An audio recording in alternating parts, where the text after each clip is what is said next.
This is Hidden Killers with Tony Bruschi. Here now, Tony Bruschi. Picture this. You are on a jury in one of the most talked about murder trials in the country.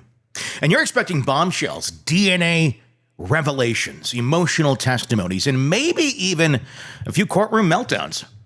But before anyone even mentions the word murder, there's a thick stack of paperwork and a bench full of lawyers fighting over what can and cannot be said. That is precisely what is happening right now in the case against Bryan Kohberger. And this isn't anything new. Most trials, the big key parts are all decided well before the actual trial begins, through motions and hearings and all of that. And it's what's been happening most recently in the last week or so, depending on when you're watching this. April 18th of 2025, the judge in the Bryan Kohberger case sat down and drew a line in the sand. Let's start with the language. The courtroom equivalent of, "Watch your mouth." I don't know. Nobody said it to me. "Watch your mouth." I'm trying to think of how the tone was. I don't say it that often. But I'm trying to think how it was said to me. "Watch your mouth." Something like that. The defense wanted the state muzzled from using words like murder, murderer, or murder weapon in a murder case. Yeah, makes sense, right? Their argument that these words are emotionally loaded. Oh, they are, though. But you have a person on trial for murder, so let's exit Snowflake Land and let's go back to the real world, shall we? They're saying using them would bias the jury from the jump. Well, they do know they're there for a murder trial, so I don't know that that's really the case. But good tactic, good try, Ann Taylor. The judge wasn't buying it. He essentially said, look, we all know why we're here. It's a murder trial. The prosecution can say what the charges are as long as they don't present it like it's fact until the evidence is in. So no, the prosecutor can't call Kohberger the killer during opening statements. But referring to the charges, totally fair game. The jury knows they're not there for a parking ticket. Then came the request to ban the terms psychopath and sociopath. Now, this one actually stuck. The court granted it. Why? Because there is no diagnosis, no expert testimony lined up to back those terms, and nothing legally relevant about slapping armchair psychology onto a murder charge. The judge shut that down with finality. The prosecution can't throw around clinical terms without the clinical backing, which, if you think about it, is a low bar for dignity in a courtroom, but one we apparently still have to clarify in writing. Now, let's talk about the DNA, the three-letter acronym that tends to carry more weight in a jury box than 100 eyewitnesses. Specifically, the kind of DNA known in pop culture as touch DNA or contact DNA. The state's lab expert, Nolan, is set to testify about DNA found on, the knife sheath discovered next to one of the victims. Nolan believes that DNA likely came from direct contact, someone touching it, but the court stepped in and said, okay, you can say that, but let's tone down the jargon.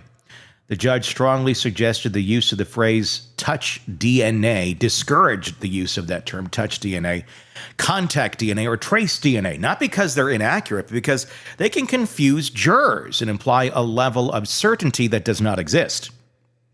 It's like calling a paper towel super absorbent on the packaging when it really is just kind of smears things around. It's still paper towel. It's supposed to be absorbent. It's not technically a lie, but it creates a misleading impression. So Nolan can still testify that the DNA likely came from direct transfer based on concentration and profile type, but she has to stay and state that in plain terms, even less scientific terms, actually. And both sides are expected to walk a fine line between clarity and scientific showboating. So the term DNA is going to be in it. Not touch DNA, just DNA. which actually is a bit stronger of a term than predicating it with something in front of it. So this, I would say, is a win for the prosecution. Which brings us to one of the more secretive corners of this case. The investigative genetic genealogy, or IgG. This is the method that allegedly helped identify Kohberger using DNA databases designed for ancestry searches, not criminal investigations. It's kind of like using 23andMe to track down a suspect's third cousin and then working backwards. Powerful, absolutely. Admissible? Not this time. But that's not anything that's going to hurt the prosecution. Both sides agree no IgG at trial. Remember how long they argued about this? Of is it admissible? Is it not? Could they have done this? Should they have done this? All that. Well, the court already said it's admissible. It's just fine. There's no laws preventing anybody from getting the IgG DNA information the way that they did. So there's no need to really put more predicates in front of it. The jury will be told only that a tip led to Kohberger, and they'll be told not to worry about how that tip came in, which, if you're sitting in the jury box, is a little like watching a second half of a movie without knowing how the characters got there. But those are the rules. Now, there's one more pretrial ruling that says a lot about the tone the trial is going to take. Kohberger's defense asked the court to make sure his autism couldn't be used against him, despite them bringing this up. If the trial goes into sentencing phases, the state agreed. They said they don't plan to use autism spectrum disorder as an aggravating factor, which is legal speak for a reason to push for the death penalty. The judge formalized that. However, if the defense brings it up as a mitigating factor, as in something the jury should consider to be lenient, then the state is allowed to respond. That might sound like common sense, but it's actually a tightly controlled balance. The court is drawing a boundary. Kohberger's diagnosis isn't a free pass, nor is it a red flag. It's only relevant if the defense chooses to make it relevant, and that's something the jury may never even hear, depending on how the case actually plays out. What we're seeing here is a kind of narrative sandboxing being built around the trial. The judge is setting the parameter, outlining what the jury can hear and what's off limits. This isn't about truth versus lies. It's about rules versus chaos. The courtroom isn't a Netflix docuseries yet. It doesn't reward dramatic twists or gut feelings. It runs on what's admissible, provable, and not outrageously prejudicial. And those lines are often drawn not by what happened, but how cleanly it can be explained.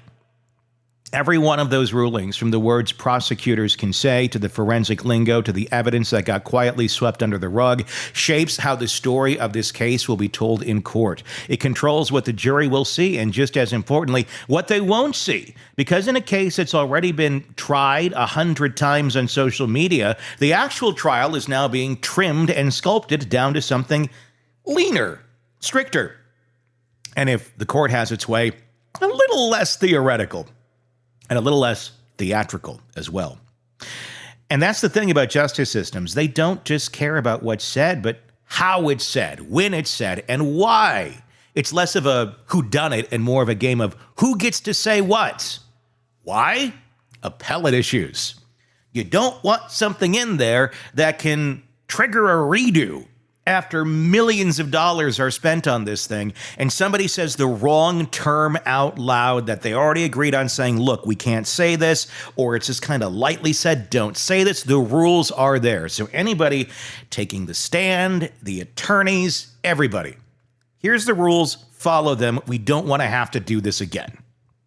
So when the jury eventually walks in, they won't be hearing about tips from IgG databases. They won't be told Kohberger's a sociopath. They won't hear his DNA described in pop science language that sounds like it came from a CSI episode. They'll hear the prosecution call this a murder case, not a murder fact.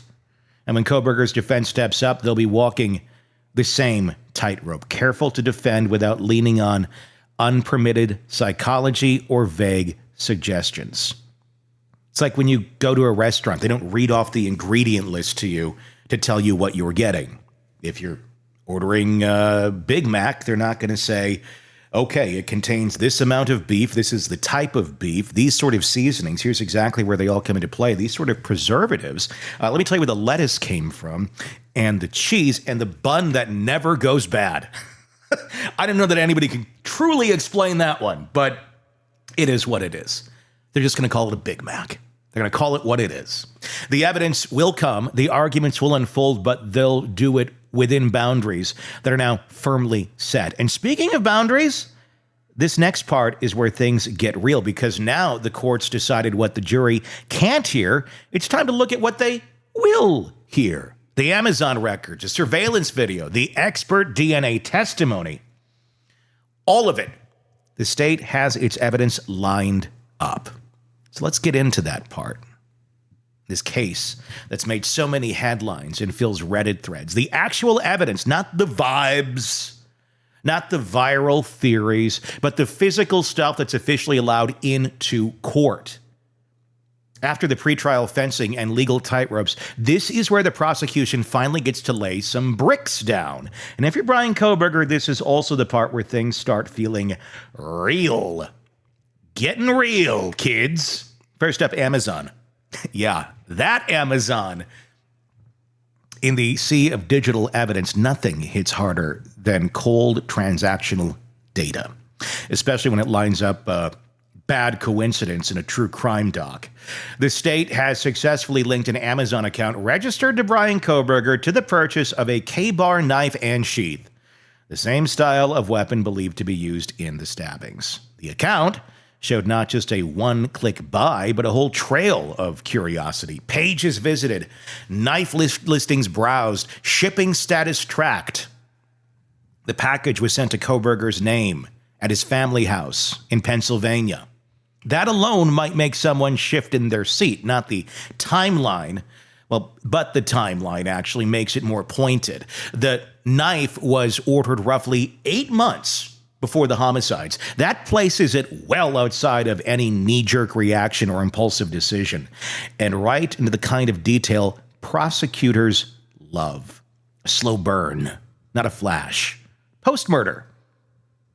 The same Amazon account logged activity around deleting search history, browsing K-bar listings again. Oops, maybe that wasn't a great idea to order that under your name and sending it to your parents' house. Maybe you should have done like an Amazon locker at a Whole Foods under a different name. But you know, Bryan can't always be the smartest one in the room.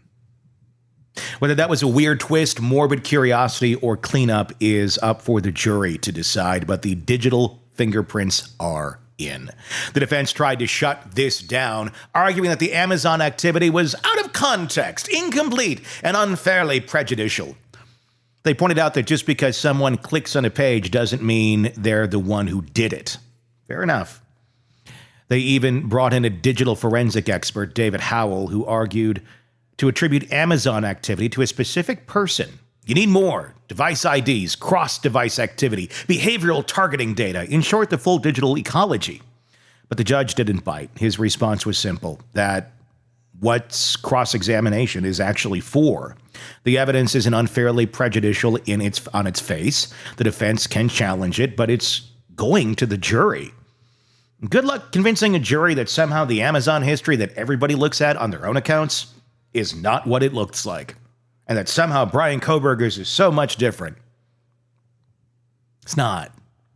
So the jury will hear about this Amazon trail, and they'll have to consider whether Bryan Kohberger bought that knife. More importantly, they'll be asked to consider whether the person who ordered it is the same person whose DNA ended up on the sheath found next to one of the victims. And that's the second big brick in the state's wall, DNA. The knife sheath is the forensic centerpiece of the case. It's not hypothetical. It's not symbolic. It's physical evidence that was photographed, logged, and tested, and it yielded a DNA profile.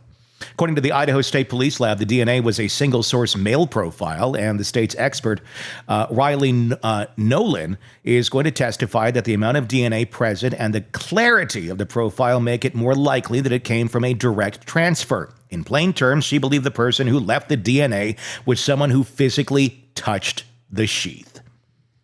Nolan won't be allowed to say it was touch DNA like we said in court because the judge, as we covered earlier, doesn't want the jury assuming that means direct contact happened in certainty. The term has a nice little TV ring to it, but it tends to oversimplify complex science. Instead, she'll describe the variables in quantity, the single source result, and the absence of environmental contamination. And when she does, the jury will be sitting there going, oh my God, when is this going to be over? Because technical jargon and such doesn't usually land very well with a jury. They want cold, hard facts. Not all the simmering technological details that end up getting you to the actual fact. Just get to the fact. Keep it simple, stupid. It's not a smoking gun, but it's not a shrug either. It's a strong implication. The defense will no doubt come after this from an angle of transfer, secondary transfer. Someone else having touched the sheath before it got there. They've already planted the idea that Kohberger's DNA might have gotten there through indirect means. And that's a legitimate question, kind of. But the court has ruled that Nolan's testimony about direct transfer is fair game. It's not saying when it happened or how, just that the DNA present makes direct contact more likely than not. And if you're a smart person, you should yield to experts, not somebody on the internet. Like me, or anyone, really. Listen to the experts.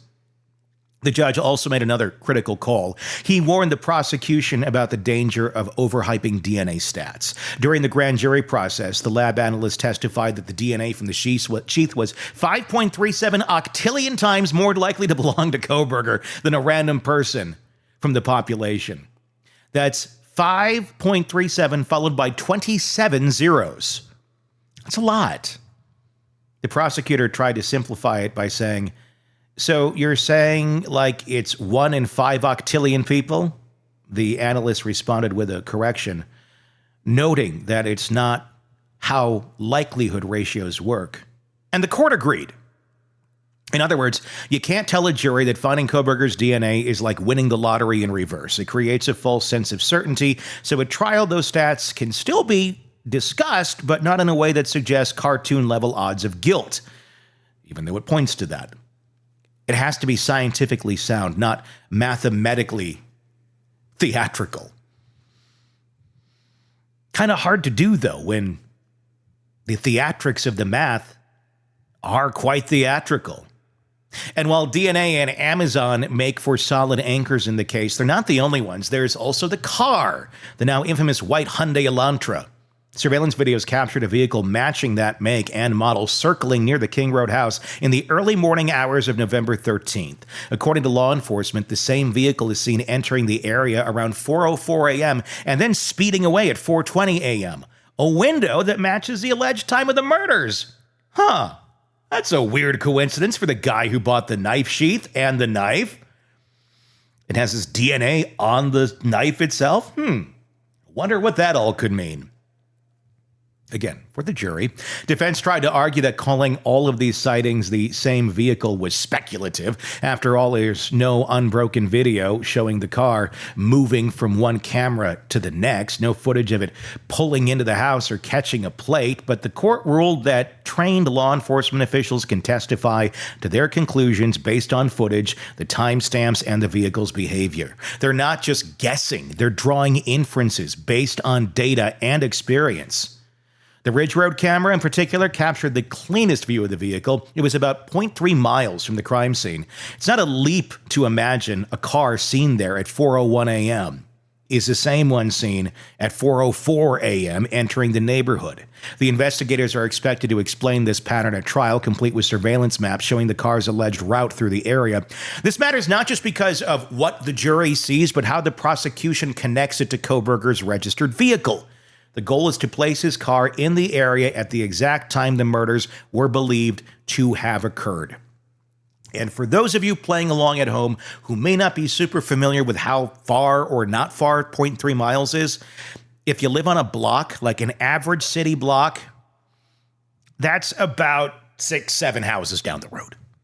So somebody pulls out of your driveway, passes a few houses, which takes, all of 5 to 10 seconds, there's the car. Not far. Together, these elements, the Amazon account, the knife sheath, the DNA, the vehicle footage, they don't exist in isolation. They form a chain. The prosecution's case is about making that chain feel unbroken. A knife purchased months in advance, a sheath found at the scene, DNA on that sheath, a car that matches the suspects, a pattern of behavior before and after the crime. The state doesn't need a confession. It just needs enough links that the jury feels they're holding a full chain, not a pocket full of scraps. But as anyone who's watched a trial knows, no piece of evidence enters the courtroom unchallenged. Every link in that chain comes with its own battle. The defense is already circling with its counterpoints about how data can be misread, how secondary DNA transfer is real, how surveillance isn't a certainty, and how just because a knife was purchased doesn't mean it was used. And that's where we head next. Because while the state is building its version of what happened, the defense is doing the same, brick by brick, rebuttal by rebuttal. They're not poking holes, they're offering a different frame entirely. That's what we're getting into. If the prosecution's case is about stringing together evidence, the defense's job is to pull at every thread and see what unravels. And hopefully the jury doesn't look at that as a petulant child pulling at loose strings in their clothes, ripping it apart as mom and dad screams, "Stop, you're going to ruin that!" They have to be really covert about it. But in a case like this, not every thread gets to be tugged. In April of 25, rulings laid out exactly how far Bryan Kohberger's defense team is allowed to go and where the judge has drawn the line. Let's just say it's not a free-for-all. Let's start with the alibi. Because if you're on trial for 4 murders, one of the most powerful things you can say is, "I wasn't there." But that only works if it can actually prove where you were and when. Kohberger's legal team tried to put forward a partial alibi based on cell phone records. They said that in the early morning hours of November 13th, 2022, he was driving around somewhere south of Pullman, Washington, and west of Moscow, Idaho. The implication being not at 1112 King Road. Sounds like a start. Until you look at the clock. You look at facts. Then it doesn't look so good. The alleged murders occurred, and I shouldn't say alleged murders, the murders occurred between approximately 4:07 a.m. and 4:20 a.m. Kohberger's cell phone was last actively pinging at 2:54 a.m., and then it was off. Radio silence, no signal, no location, nothing, until it came back at line around 4:48 a.m. The blackout window just happens to line up with the estimated time of the murders.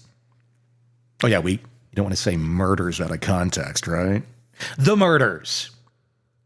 The court, and pretty much everybody with a slight bit of common sense, knows this. The court didn't buy the alibi. Not as an alibi, anyway. The judge made it clear under Idaho law, the alibi means showing that it was physically impossible for the defendant to be at the crime scene during the time the crime was committed. In other words, a real alibi has to plug the timeline. If your phone goes dark during the key window, it's not an alibi. It's a gap.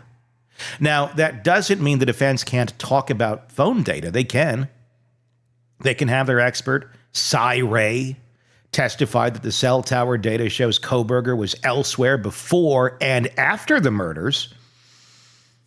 Well, guess what? So was everyone else. But what they can't do is call it an alibi in front of the jury, at least not without clearing that with the court first. The kind of language, the judge said, has to be carefully vetted before it gets anywhere near a juror's ears. And speaking of Cy Ray, he's not just involved in the alibi question, he's also at the center of a separate issue that stirred up more than a few conspiracy theories. It's all about AT&T timing advance records. These are the kind of cell phone records that under very specific conditions can estimate how far a phone was from a cell tower at a given time. Kohberger's team claims those records could prove he wasn't near the King Road house, but that the state never turned them over.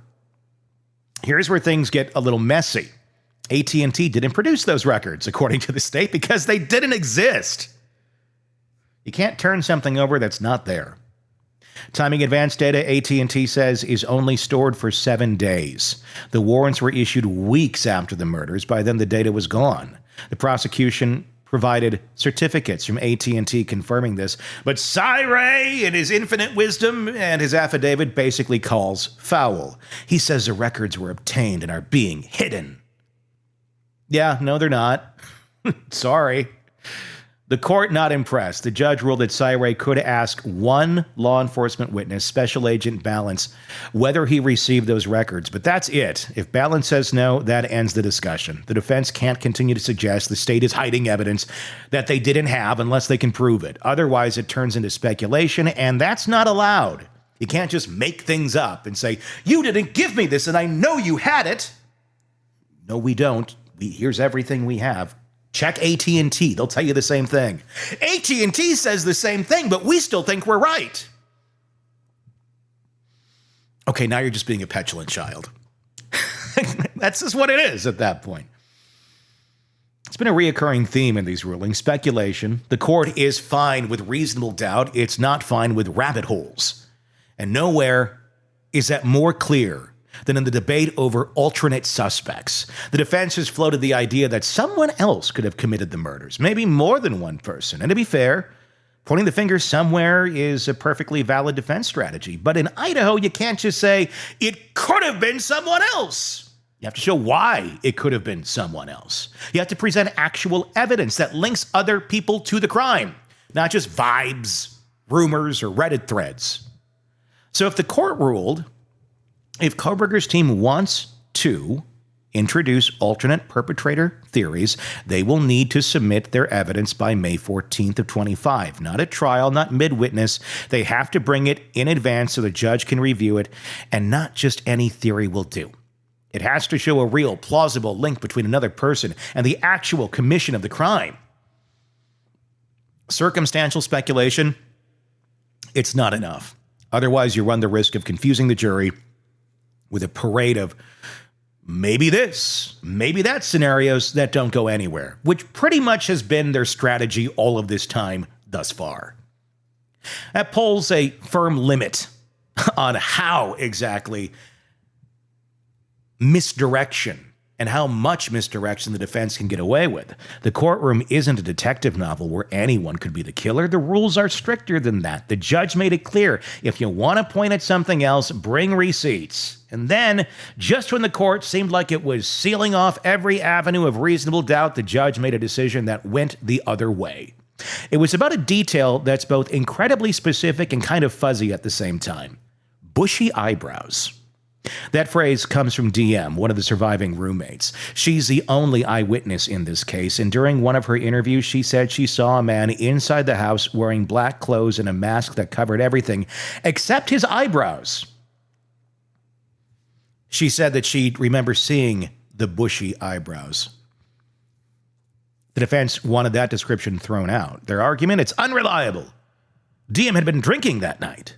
She said she was scared and possibly disoriented. She also acknowledged having vivid dreams and trouble distinguishing from reality. On top of that, she initially didn't even mention the eyebrows. That detail came up later during a more thorough police interview several days after the murders. But the court didn't see that at all as a reason to exclude the testimony. The judge ruled that the description was based on DM's personal observation. Whether she was tired or scared, whether her memory evolved, that's something the jury can evaluate for themselves. It's not the court's job to preemptively decide what's reliable and what's not. That's what cross-examination is for. And oh yeah, his shopping list also includes the mask. The mask that shows the eyebrows. So there's that too. So yes, the jury will hear about bushy eyebrows. They'll hear about the only person who saw the intruder, thought he was a white male wearing black with a mask and distinct eyebrows, like that. The testimony might not be definitive, but it is coming in. And it could matter, because when you stack it next to everything, surveillance videos, DNA, cell data, even a single physical description starts to feel like one more of a puzzle piece.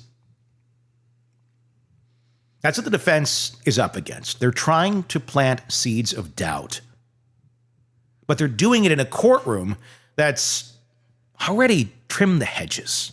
No alibi, no mystery DNA, no fishing expeditions. They have their tools, cell phone experts, cross-examination, witness inconsistencies. But they're not getting to color outside the lines. Whether that's enough to crack the prosecution's case is something we'll only know when the trial unfolds in full. But make no mistake here, every ruling made so far shapes the path they're walking. This is not a free-flowing courtroom drama. This is a procedural grind where every claim must come with backup and every doubt has to be earned. And that makes what happens next even more important, because now that we know the limits, the restrictions, and the court-approved pathways, all that's left is the execution. Who says what, how it lands, what the jury believes, all of it begins with a story they're about to be told, and how both sides plan to sell it.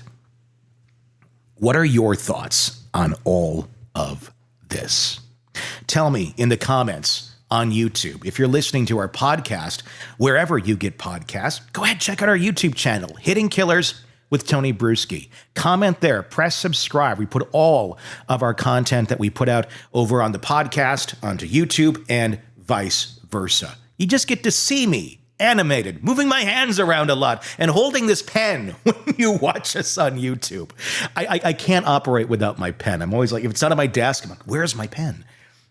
Anyway, tell me what your thoughts are. I'd love to hear it and engage in the conversation with you. And like I said, please press subscribe wherever you download podcasts so you don't miss any of our coverage on this case or the many that we follow for you right here at True Crime Today and the Hidden Killers podcast. My name is Tony Bruschi, and I thank you so much for spending 32 minutes with me. I do appreciate that. We'll talk soon. Craving non-stop true crime updates? Press subscribe now and get the latest cases, analysis, and expert commentary delivered straight to your feed. Only from the Hidden Killers podcast and True Crime Today.